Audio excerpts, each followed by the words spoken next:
안녕하세요, 신차털기 신현아입니다. 오늘 만나볼 차량은요, 레인지로버 벨라 21년형 모델입니다.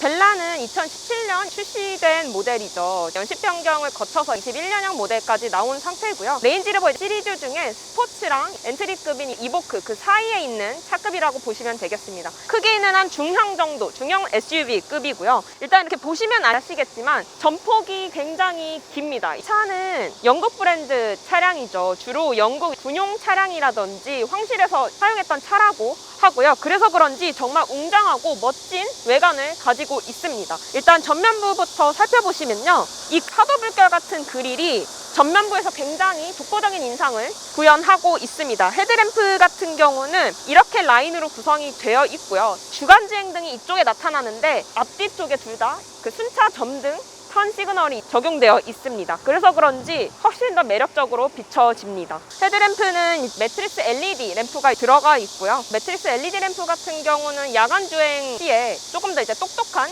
기능을 발휘하는 램프이죠. 벨라 같은 경우는 다른 랜드로버 라인업들 중에서 조금 영한 느낌을 보여줍니다. 보통 랜드로버 모델이 오프로드 기반의 차량이다 보니까 각진 모습을 많이 이제 띄고 있는데, 이 차 같은 경우는 곡선 형태의 부드러움도 가지고 있어요. 웅장한데 뭔가 부드러워서 확실히 여성분들이 많이 찾는 모델이라고 합니다. 이 차 같은 경우는 스카이캐슬의 예서엄마 차량으로도 잘 알려져 있는데요. 예서엄마도 사랑할 만큼 정말 멋진 외관을 갖추고 있어서 싼 가격대임에도 불구하고 많은 소비자들의 사랑을 받고 있는 모델입니다. 그 되게 독특한 게요, 이쪽 라인부터 쭉 일자로 들어가 있거든요. 굉장히 독특한 실루엣을 자랑하고 어떻게 보면 좀 독특한데도 깔끔한 모습을 구현하는 특징 중에 하나라고 보여집니다. 측면 보시면요, 일단 이 차가 P400 다이나믹 HSE 모델인데요. 벨라 라인업이 3가지 트림으로 구성되어 있는데 그 중에서 가장 최상위 모델이죠. 타이어 같은 경우는 20인치 휠이 들어가서 측면 비율이 전혀 무너지지 않게 안정적인 비율을 구현하고 있습니다. 그리고 차는 원래 주행 중에는 이 손잡이가 이렇게 들어가 있는 모델이에요. 지금 이렇게 튀어나와 있는데 공기역학적인 특성을 반영해서 이렇게 설계를 했다고 합니다. 라인이 이렇게 쿠페형으로 떨어져서 이렇게 쿠페형 라인을 좋아하시는 분들이 많이 찾으신다고 하더라고요. 전체적으로 이렇게 위로 약간 솟는 듯한 느낌을 보여주고 있는 차량입니다. 후면도 굉장히 독특한 리어램프를 자랑하죠. 라인이 앞에서부터 이렇게 이어지는 모습을 보실 수 있으시고요. 레인지로버 로고가 이렇게 크게 박혀 있고, 보통 이렇게 로고가 들어가 있으면 자칫 이제 촌스러워질 법한데 레인지로버라서 용서되는 그런 로고 사이즈인 것 같아요. 머플러 팁이 이렇게 들어가 있고요. 진짜네요. 진짜 머플러 팁이 이렇게 들어가 있고, 램프가 안에 디자인이 이렇게 사각형이 이렇게 쌓인 듯한 디자인이어서 되게 세련된 느낌도 주고요. 요새 나오는 차량들이랑 를 같이 하는 느낌이에요. 약간 아이오닉 5도 램프가 이런 식으로 이제 사각사각하게 픽셀 디자인으로 이제 들어가 있잖아요. 그런 부분도 조금 연상이 됩니다. 트렁크 한번 보실게요. 트렁크 공간이 엄청 넓네요. 안에 이제 오프로드 차량이다 보니까 스페어 타이어가 장착이 되어 있고, 안으로는 굉장히 깊은데 위아래가 낮네요. 그래서 그런지 예상보다는 조금 덜 활용도가 있을 것 같아요. 일단 들어가 보면요, 레저용 차량으로도 사실 무리는 없을 것 같은데 이렇게 지금 제가 앉은 키가 여기에 닿죠. 이런 부분에 있어서는 더 키가 크신 분들한테는 조금 불편한 요소로 느껴질 수 있을 것 같아요. 그리고 이 차가 지금 화이트, 이제 흰색 차량인데 군데군데 이렇게 구리 색깔의 포인트가 되어 있고요. 어떤 분들은 이게 조금 촌스럽다라고 지적하시는 분들도 있는데 제 개인적으로는 잘 어우러집니다. 좀 고급스러움을 높여주는 외관 디자인의 요소 중에 하나인 것 같아요. 그리고 실내에 보시면요, 레인지로버가 이번 연식 변경 모델 거치면서 실내에 연식 변경을 뛰어넘는 변화를 줬다라고 말을 했는데, 제가 개인적으로 생각했을 때 그렇게까지 변화는 있는 것 같진 않고요. 다만 너무 고급스럽고 예쁩니다. 이 탄 컬러라고 하나요? 이 컬러가 실내 분위기를 확실히 밝게 하는 힘이 있네요. 되게 차에 이제 들어오면 기분이 좋아지게 하고 그런 요소이면 되게 분명한 것 같습니다. 그리고 전작이랑 좀 달라진 점이 일단 이 스티어링 휠 쪽이 좀 바뀌었거든요. 이런 세팅 구성들도 바뀌었고, 원래는 살짝 세로형이었는데 약간 좀 가로형으로 배치가 조금 바뀌었습니다. 이쪽 스포크 부분도 살짝 이제 변화가 이루어졌고, 그리고 굉장히 첨단해요. 디지털화가 많이 되어 있는 모습을 보실 수가 있고, 공조장치 부분도 디스플레이 쪽으로 조작을 할 수 있게끔 되어 있어서 되게 신경을 많이 썼다는 느낌을 받을 보낼 수가 있었습니다. 계기판도 물론이고요. 계기판 같은 경우는 다양하게 레이아웃 조정이 가능하고요. 운전자 지원으로 둘 수도 있고 이렇게 지도를 이제 전체 화면으로 띄울 수도 있고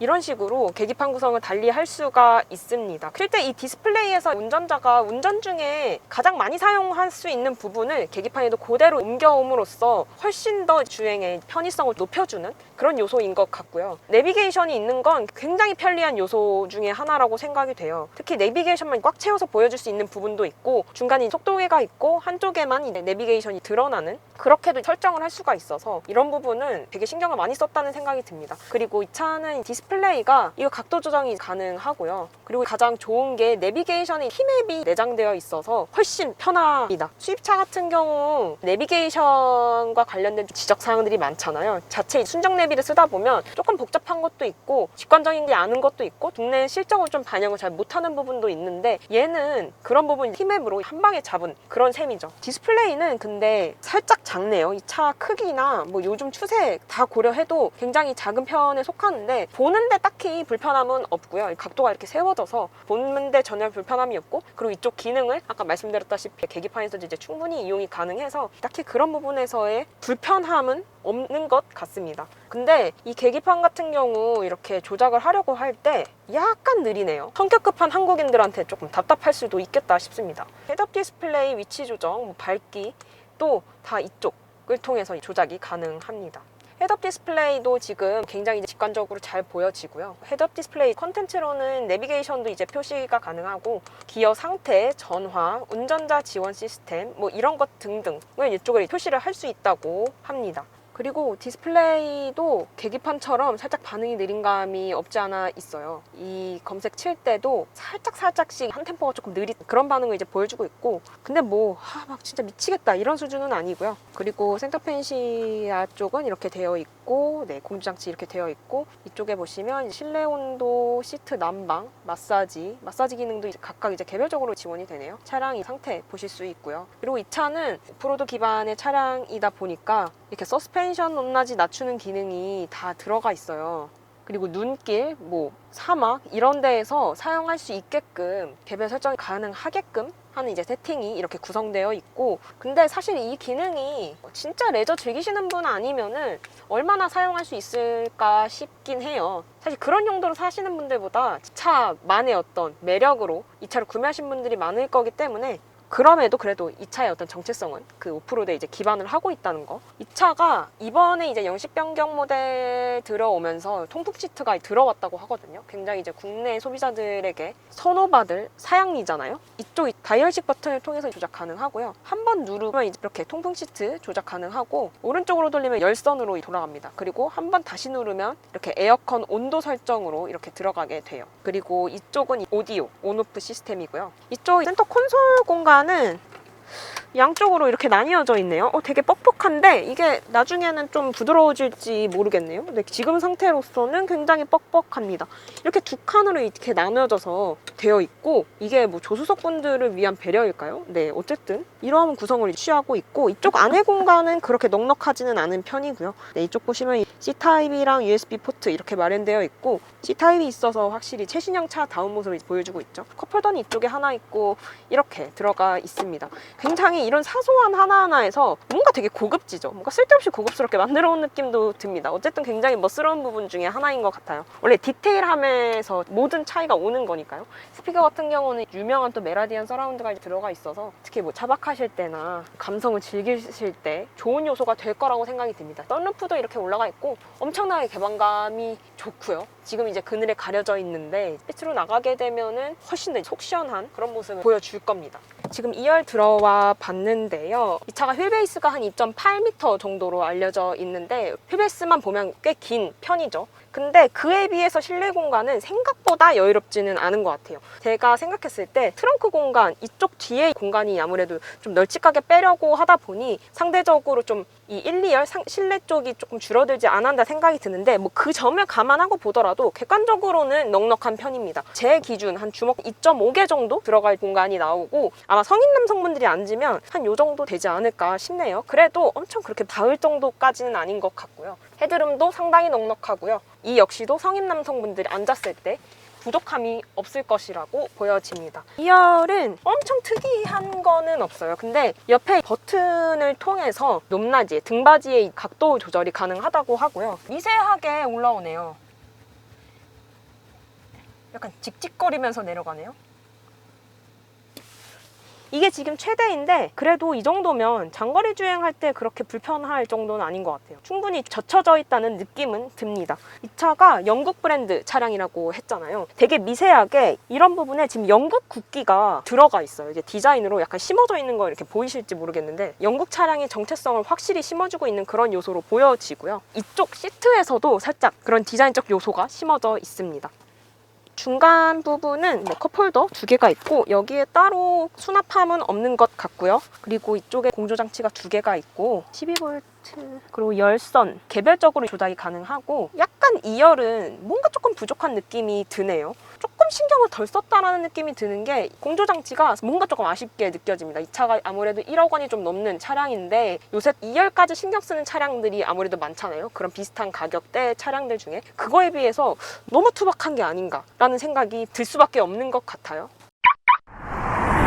지금 레인지로버 벨라 21년형 모델을 시승해보고 있는데요. 이 차는 연식 변경 모델이죠. 벨라 같은 경우는 2017년에 첫 출시를 했어요. 그러니까 세상에 처음 이제 탄생을 하게 된 거죠. 그 이후에 몇 번의 연식 변경을 거쳐서 올해 연식 변경 모델을 내놨습니다. 지금 주행을 해보고 있는데요. 아직까지는 무난하고요. 엑셀 반응이라든지 브레이크 반응 모두 도심 주행에서 어렵지 않게끔 세팅이 되어 있습니다. 오토홀드 기능도 잘 작동이 되고요. 너무 잘 작동돼서 가다 서다를 반복하는 구간에서는 살짝 불편함이 느껴지기도 했습니다. 오토홀드 풀릴 때 반응도 즉각적이어서 그런 부분에서 불편함은 거의 없다고 보시면 되겠고요. 근데 가끔씩 엑셀을 깊게 눌러도 차가 나아가지 않는 듯한 현상이 생길 때가 있었거든요. 이 차를 제가 지금 한 2, 3일 정도 시승을 해보고 있는데 간혹 가다가 그런 현상들이 나타났어요. 이 차량 문제인 건지 아니면 원래 이 차 성격이 그런 건지 간혹 그런 현상이 나타나서 이 차를 구매를 하시는 분들은 저처럼 2, 3일 보고 끝나지 않을 거니까요. 그런 부분에 있어서 조금 불편함이 있을 수 있겠다 생각이 됐습니다. 그리고 지금 저는 P400 모델, 그러니까 하이브리드 엔진이 들어간 모델을 지금 시승 중인데요. 주행할 때 하이브리드 엔진이 들어간다는 점은 딱히 느끼지 못하는 것 같아요. 시동을 딱 걸었을 때도 그렇고 엑셀을 이제 밟았을 때도 그렇고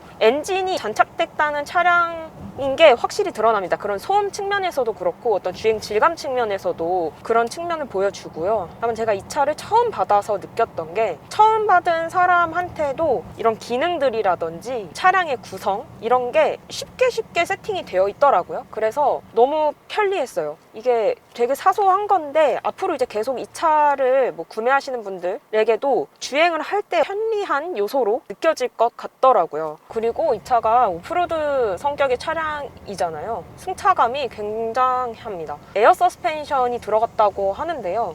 가속 방지턱을 넘어도 물론 충격이 100% 없는 건 아닌데 뒤에 오는 충격을 확 잡는 느낌이라고 해야 될까요? 그래서 그렇게 몸에 심각한 불편함으로 느껴지지는 않는 것 같아요. 이 서스펜션이 위아래로 조정이 가능하다고 하고요. 그래서 이제 실제로 물 건널 때, 그럴 때 이제 요긴하게 사용할 수가 있고 레저용 차량의 특성을 가지고 있는 거죠. 이쪽 부분에서 서스펜션 조작이 이제 가능하니 그렇게 사용하시면 좋을 것 같고 힘은 확실히 넘칩니다. 엔진 같은 경우는 직렬 6기통 3.0L 가솔린 엔진이 들어와 있고 거기에 이제 하이브리드 시스템이 들어가 있는 거고요. 요새 친환경이 대세이다 보니 랜드로버 브랜드도 그 친환경 대열에 합류를 했죠. 그래서 이번 연식 변경 모델에 맞춰서 기존의 이제 디젤 라인업을 딱 뺐고요. 가솔린 모델만 이제 들여왔다고 합니다. P400 라인 이제 3가지 트림이 있는데요. P250 라인이 있고 P400 라인이 2개, 이제 SE 모델이랑 HSE 모델 이렇게 2가지로 나뉘어져 있고요. 250 모델이 이제 가솔린만 들어간 모델이고 그 차는 한 9,500만 원대부터 시작을 하는 차량이고 좀 더 가격 부담이 있으신 분들에게 좋은 선택지가 더 될 수 있겠죠. 기존보다 어떤 사양 측면의 개선은 있지만 가격은 좀 더 낮춰서 나왔다고 해요. 그럼에도 결코 적지 않은 가격의 차량이면 맞지만 이 레인지로버만의 정체성이라든지 고유의 디자인 멋이 있잖아요. 충분히 상쇄하고도 남을 만한 차량이다 보니까 그래서 인기가 많은 차량인가 봐요. 지금까지 레인지로버 벨라 21년형 모델을 함께 살펴봤고요. 이 차는 확실히 독보적인 외관에 강점이 있는 차입니다. 가격은 한 1억 1,500만 원대 정도부터 시작을 하고요. 결코 싼 가격의 차량은 아니지만 그를 이제 상세하고도 남을 만한 브랜드만의 가치, 그리고 이런 디자인적인 경쟁력이 많은 분들이 이 차를 찾으시는 이유이지 않을까 생각이 됩니다. 연비는 기존부터 이제 지적되어 왔던 레인지로버의 맹점이죠. 확실히 아직까지는 조금 부족한 면은 있지만 그래도 하이브리드 엔진을 들여옴으로써 그런 효율적인 면에서 개선이 이루어졌다고 하니까요. 그 부분도 생각하시면 좀 더 좋은 대안이 될 수 있는 차라고 생각이 됩니다. 지금까지 신차 털기 신현아였고요. 다음에는 좀 더 재밌는 차량으로 찾아뵙겠습니다. 감사합니다.